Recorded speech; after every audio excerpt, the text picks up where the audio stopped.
Hi అండి. నమస్తే. నేను మీ Vaishnavi. Welcome back to Vaishnavi వంటిల్లు.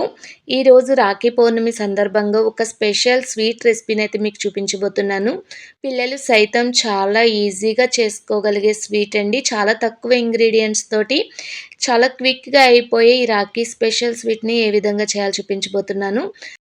ముందుగా స్టవ్ మీద ఒక గిన్నెను పెట్టుకొని అందులో ఒక 2 టేబుల్ స్పూన్స్ వరకు నెయ్యిని వేసుకోవాలి. నెక్స్ట్ ఇందులో 1 కప్ వరకు గోధుమ రవ్వనైతే వేసుకొని కొద్దిగా ఫ్రై చేసుకోవాలి. మరీ ఎక్కువ ఫ్రై చేసుకోవాల్సిన అవసరం లేదు. స్టవ్‌ని లో ఫ్లేమ్‌లో ఉంచుకొని రవ్వ అనేది మనకి పైకి స్మెల్ వచ్చే వరకు అయితే ఫ్రై చేసుకోవాలి. నెక్స్ట్ ఇందులో ఏ కప్పుతో అయితే రవ్వను తీసుకున్నామో ఆ కప్పుతో ఎండు కొబ్బరిని తీసుకొని ఒకసారి ఫైన్‌గా అయితే గ్రైండ్ చేసుకోవాలి. దాన్ని 2 కప్స్ వరకు యాడ్ చేసుకోవాలి. అలాగే 1 ½ కప్ వరకు షుగర్‌ని కూడా పౌడర్ చేసుకొని వేసుకోవాలి. అలాగే 1 కప్ వరకు పాలను కూడా యాడ్ చేసుకోవాలి. వీటన్నిటిని దగ్గరికొచ్చేంత వరకు గరిటెతో కలుపుకుంటూ స్టవ్‌ని లో ఫ్లేమ్‌లో ఉంచుకొని కుక్ చేసుకోవాలి.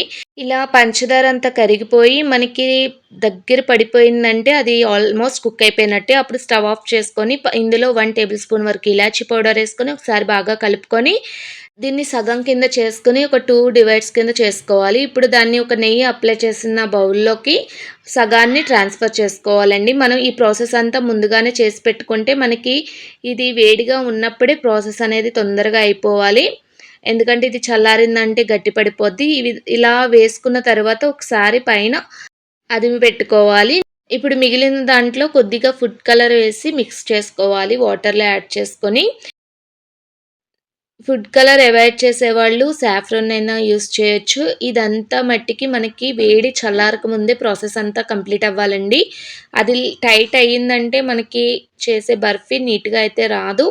ఇప్పుడు పైన కొద్దిగా బాదాంని వేసుకొని గార్నిషింగ్ చేసుకొని ఒక గంట పాటు పక్కన పెట్టుకుంటే ఎంతో టేస్టీ అండ్ ఈజీ రవ్వ కొబ్బరి బర్ఫీ అయితే రెడీ.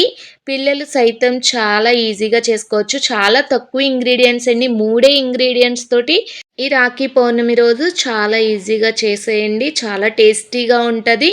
అంతేకాదు మన ఇంటికి చుట్టాలొచ్చినప్పుడు ఏ టైంలో అయినా కూడా చాలా ఈజీగా అండ్ క్విక్‌గా చేసేసుకునే స్వీట్ రెసిపీ అండి. దీన్ని ఒక ప్లేట్‌లోకైతే ట్రాన్స్‌ఫర్ చేసుకొని పీసెస్ కింద కట్ చేసుకొని సర్వ్ చేసుకుంటే ఎంతో ఈజీగా స్వీట్ బర్ఫీ అయితే రెడీ. ఈ వీడియోని కంప్లీట్‌గా చూసి లైక్ చేయండి. ఈ రెసిపీని మీరు కూడా ట్రై చేసి మీ ఫ్యామిలీ మెంబర్స్‌కి, రిలేటివ్స్‌కి షేర్ చేయండి. అలాగే మా ఛానల్‌ని సబ్స్క్రైబ్ చేయడం మటికి మర్చిపోకండి.